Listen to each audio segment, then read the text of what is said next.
Let's actually edit some images. In front of me, I've got 39 photos, a first pass from the 264 I've shot for this series. The interesting thing is, this is only the first level of curation. We will curate again and again and again. So among these 39 photos, there are some that I will toss. In fact, in the end, I expect I will have maybe 5 or 6 that I'm willing to post on Instagram. Let's talk about Instagram as part of your editing process in terms of curation, because it's one thing to make a first pass. Does the photograph in a slide sorter layout hit you? That's kind of the first pass. Is it an immediately strong image? Now there's a problem with this too, because some images are subtle, and some images do not pass what I call the glasses test, which is to say, if you're nearsighted like me, actually I'm farsighted now too, I can't take it. You want to be able to get the graphic impact without seeing the detail, which is kind of perfect for Instagram, terrible for large size prints. So let's stop for a second and talk about that, which is to say, you will, in each and every instance, be editing for the medium and the size. Hold that thought. So we've got this first pass. We will be cutting this way down, and the next level threshold in the editing process, as far as I'm concerned, Instagram issues notwithstanding, is Instagram, because at that point you are saying, I am willing to put my name to an image for other people to see it. And in the work that we do, we then do a further curation process from a couple of hundred images in the course of a year and bring that down to a book. So that's the level of curation that I'm talking about. Please take that to heart. Okay, we've got a mix of portrait, street portrait images, we've got urban landscape, we've got mostly black and white, and we have a few color. Now, the key question when you're thinking about black and white versus color is this: what does the color do for the image? Put differently, is the image mostly about color?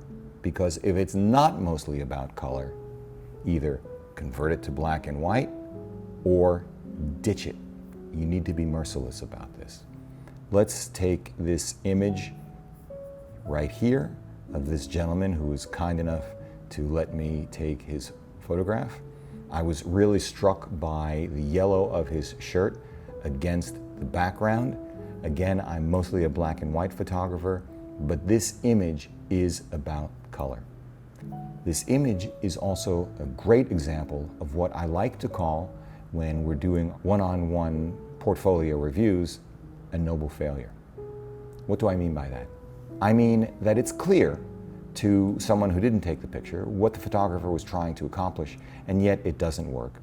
In this instance, there's no way that I can change the composition so that it works to my eye. I got caught by the color, and that was great. I took the image, that was great, but the image doesn't work for me, so boom, it's gone. This image, on the other hand, we'll come back to in a minute, because for now, this one stays. Let's take another color image. You can make the argument, and I would be sympathetic to it, that this is interesting as a black and white image. And why is it interesting as a black and white image, or why do I think it's successful as a black and white image? Because it is a graphically strong composition, and it's one of those images where text and graphic play well together. And yet, I'm going to leave it in color, because I think that's at least half the image. So we're going to hold on to that for a while, but you've got a first inkling of how to distinguish between what should be color, what should be black and white. On the other hand, this image, also graphically strong, could have been in color. That red handbag really makes it. So I may come back to that. Let's hold that one in abeyance. Let's look at another color image. This is very interesting to me. Very nice. In all instances, I'm meeting these people on the street. She was kind enough to pose for me for a moment. But you know what? As interesting as the colors are, as beautiful a person as she was, as interesting as it is to have this other set of colors off in the corner, at least for now, bye-bye.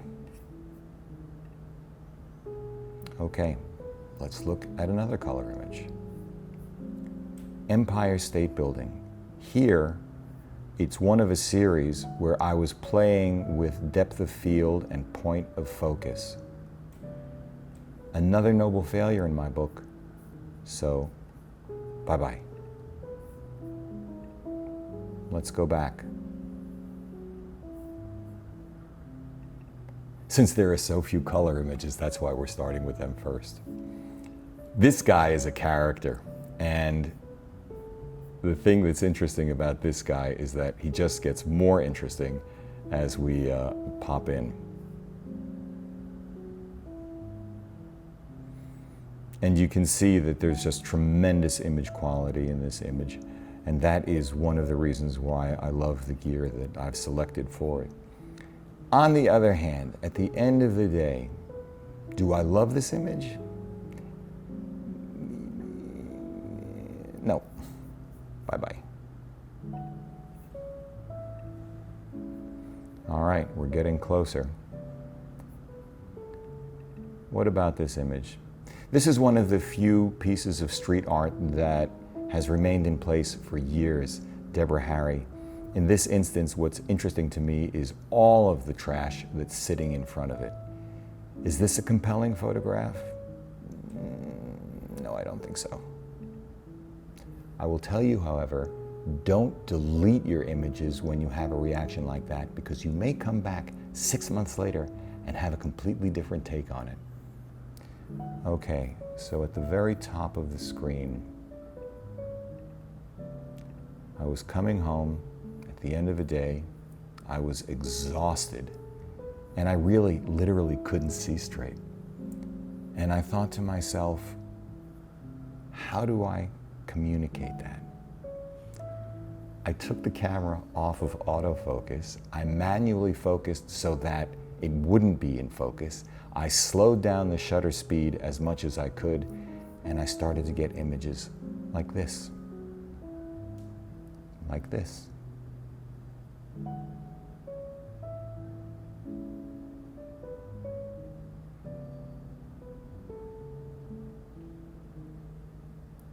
Now, this may not be your thing. I don't know if it's my thing, but just because I love crisp black and white doesn't mean that color doesn't have a place.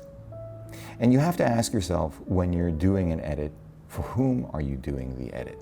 Not just which medium, but which person. Are you doing it just for you?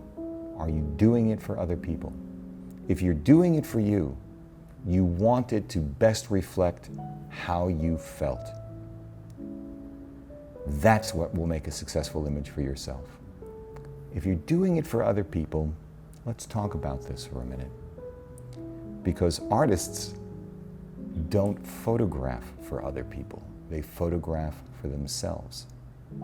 Event photographers, photojournalists, sports and wildlife photographers typically are shooting for other people. But here's the interesting thing about that.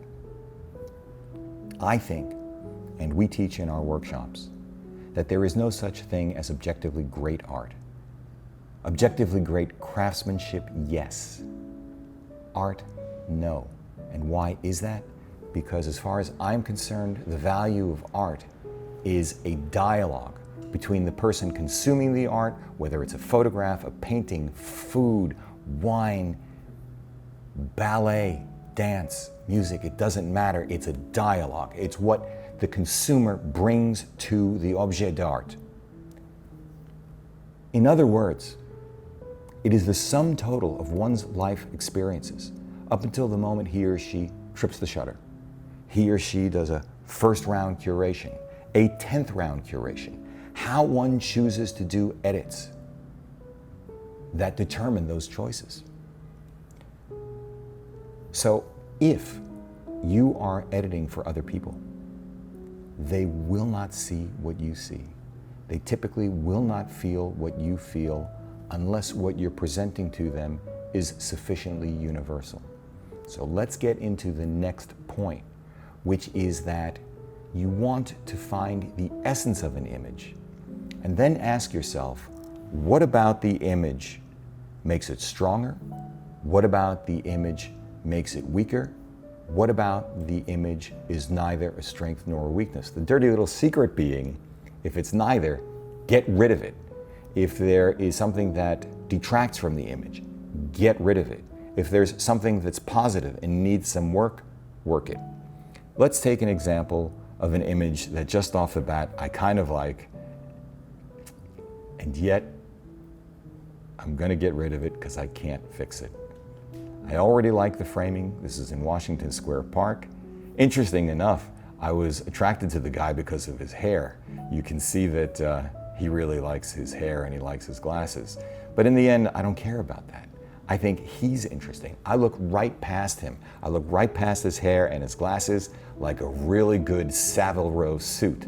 Because when you're wearing a really good Savile Row suit, people don't see the suit, they see the man. So, I like this guy. What's the problem? I can't fix those eyes. They're closed. Boom, gone. What about this guy?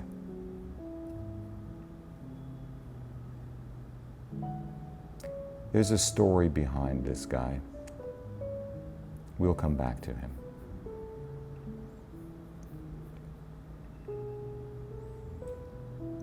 What about this photograph? Minimal cropping. If I were to go back, actually, I didn't crop this at all. Yay me. Let's go to a different photograph.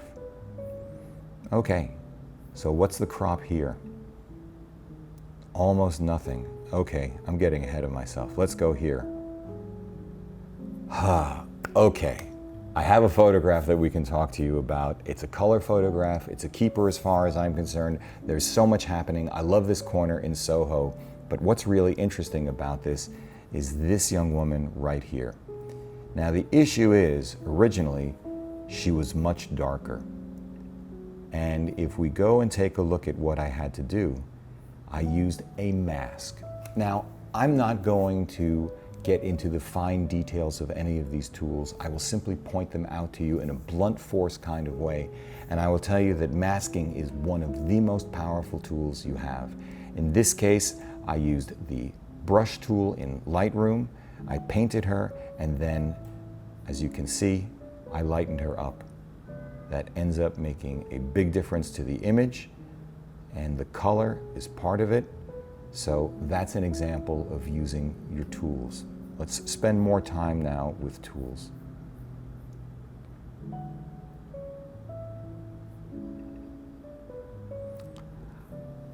Unlike Elliot Erwitt, dogs are not a big part of my repertoire, even though I love dogs, and that's why I was attracted to this husky. I grew up with a German Shepherd. My children grew up with a German Shepherd, and this was just amazing. But there's a lot of work that goes behind the scenes on this one. There are 3 separate masks going on here. I'm going to explain to you how I use them. The first thing that I did was do a subject selection. You see right there, it says subject selection. The masking features in Lightroom have gotten much more powerful. But this, what I'm looking at and sharing with you right now, is the second mask.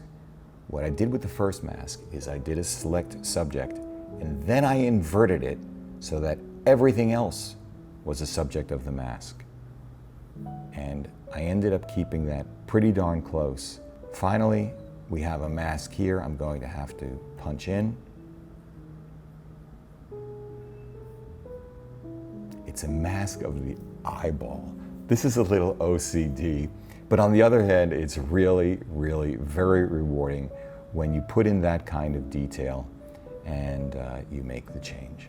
So this is, again, a powerful photograph for describing and showing the power of masks.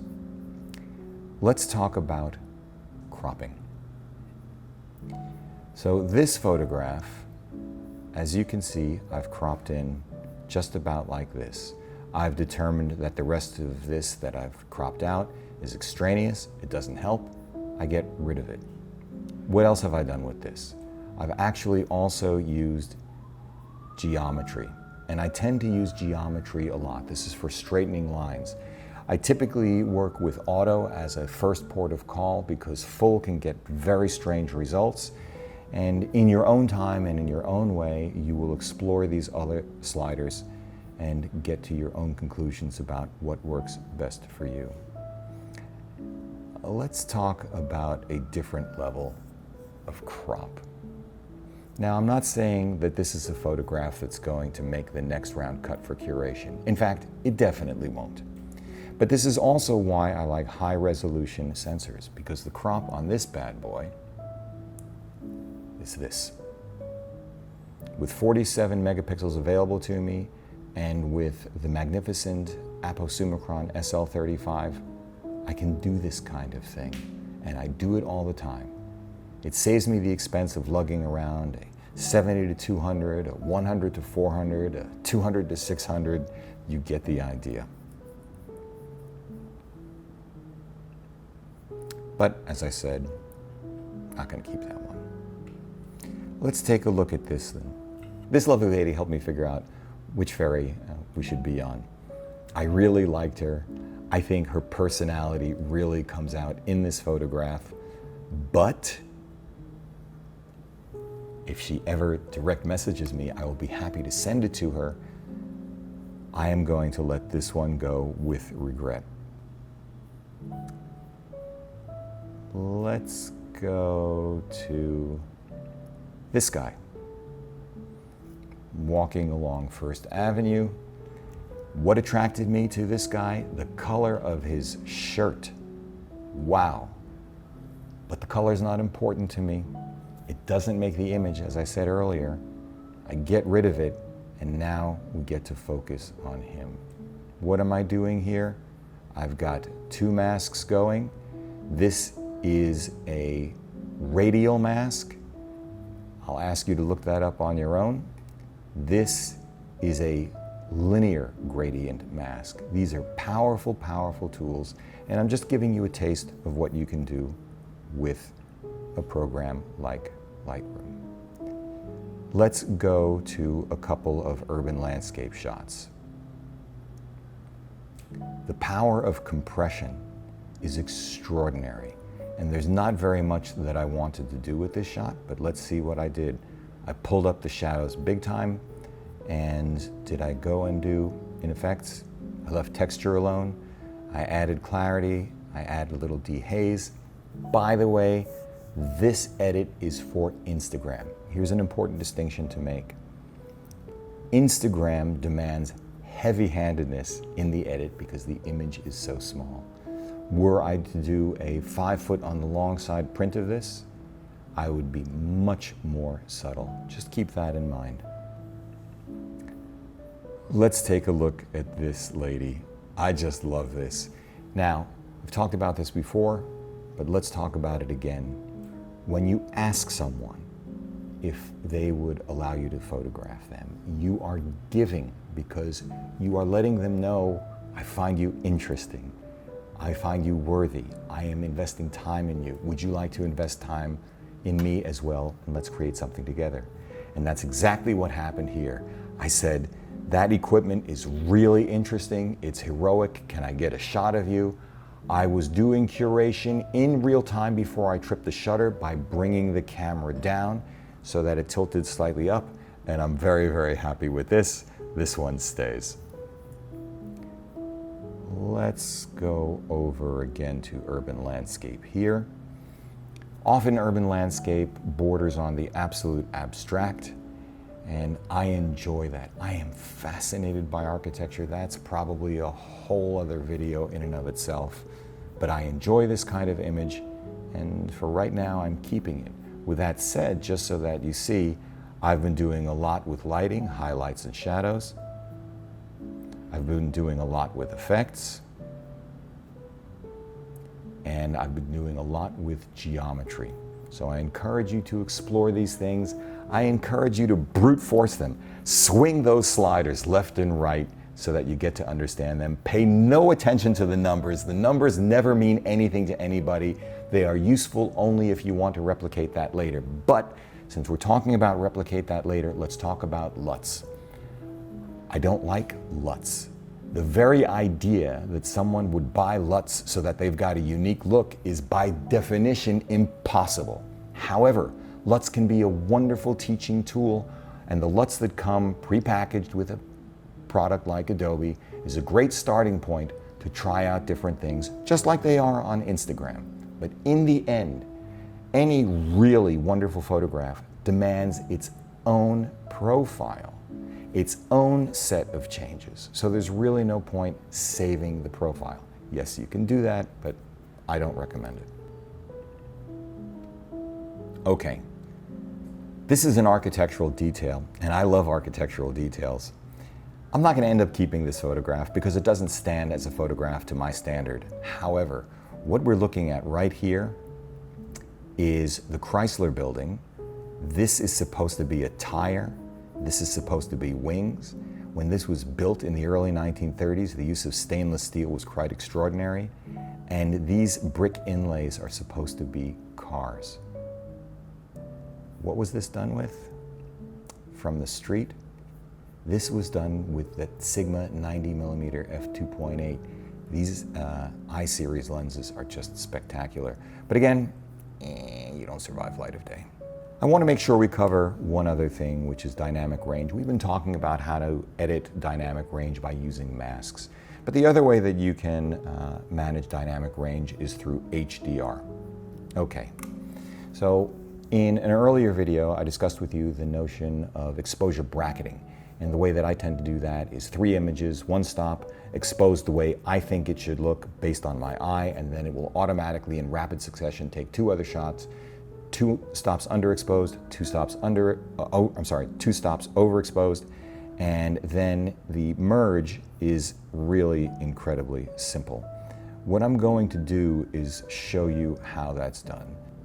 So here are the 3 images, 1, 2, 3, how I exposed it, 2 stops overexposed to pull up the shadow detail, 2 stops underexposed to prevent the highlights off the Chrysler building from being blown out. It is literally, guys, as simple as doing a photo merge, an HDR merge,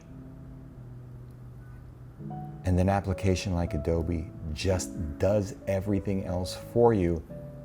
But I find that that's not enough. So let's watch this happen. So this is a preview, a slightly tilted preview, but handheld. It's amazing how Adobe can make sure that they're aligned. And this suffers from what I call HDR fatigue. Apart from whether or not you like the composition, the issue is that this is not what it looks like in real life. So I did an HDR merge, and then I did my own edits on it. And what I'm going to return to is this. It isn't actually simply replicating what you see that is the objective of the edit. As far as I'm concerned, the objective is what you feel. My sense of awe, my sense of joy when I see an image like this is practically unbound. I am in the zone. I am, my family will tell you, happy boy. And I hope that when you look at this image, you get some sense of that as well. Now, there are other things that I've left in here just for teaching exercises. Clean your sensor. When you stop down the aperture, the dust specks begin to show up. But this is a good example of how you can use the healing brush. Now, what I'm going to do is actually use the clone version rather than heal. And what you do is you set up a properly sized circle, and I'm trying it on over here. I've got that feather, and let's see what happens if I do that. Okay, slight blemish there. You get the idea. I'm not going to spend the time to refine it. So, let's go back. And if I had to, right now, in real time, whittle away, I'd say bye-bye to the husky. I'd say bye-bye to this shot, which I love because I don't like all the leaves. Really, the best time to do this is another time of year. So bye-bye to you. I love her. This is another urban landscape shot, which I won't throw away, but you know,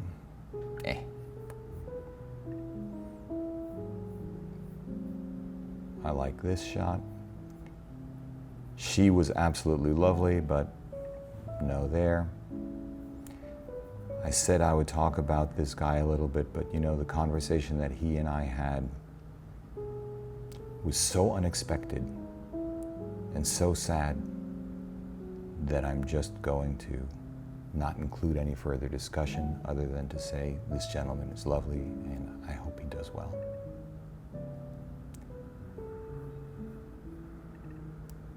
I always like taking shots of the Chrysler Building, rather the Empire State Building as well. This is a good example of when geometry gets to be too much, because at this point, this is not what the Empire State Building actually looks like. It's too elongated, so gone. All right. I've got that Chrysler Building. I can't help myself. It's amazing, again, what you can get from street level with a moderately priced lens. This is the Sigma again, but no, I've got better shots. Here's another shot of the Chrysler Building with the brand new One Vanderbilt Tower behind it. Maybe that's a nice shot for Instagram, maybe not. Never mind. Anyway, you can see what's happening, guys. I'm narrowing it down. You don't need to see me complete the process. By the time I'm done, I will have no more than half a dozen images. But I hope you've gotten a sense of what the editing process is about. It is about curation, curation, curation. It is about finding what's important in a frame and then emphasizing it and de-emphasizing it otherwise, because when you're sharing your images with people, you want to make it more accessible. Masking is a very powerful feature. HDR is very powerful, but you have to do your own work in post to make it not look like what it looks like, which is HDR. But again, the most important point beyond curation is that what you want to do in your edit is, in making it more accessible to other people, you're not bringing an objective truth. You are bringing your emotional truth to the frame. Maybe that's a little bit heavy, but that's how I think about it. I'm so glad you stuck through to the end. And now, I think we're at the real end. Over the last few episodes, I've shared with you gear selection. I've shared with you urban landscape. I've shared with you portraiture. And finally, I've shared with you editing. And we've barely scratched the surface. But I hope it's enough to get you really excited, get up, get out, and go out on the streets and shoot. I promise you, it's an amazing experience if you go out with that mindset. Thanks for sticking with me. I hope you enjoyed this half as much as I do. Hugh Brownstone, New York-based street photographer, and our masterclass with B&H Street Photography. Thanks so much.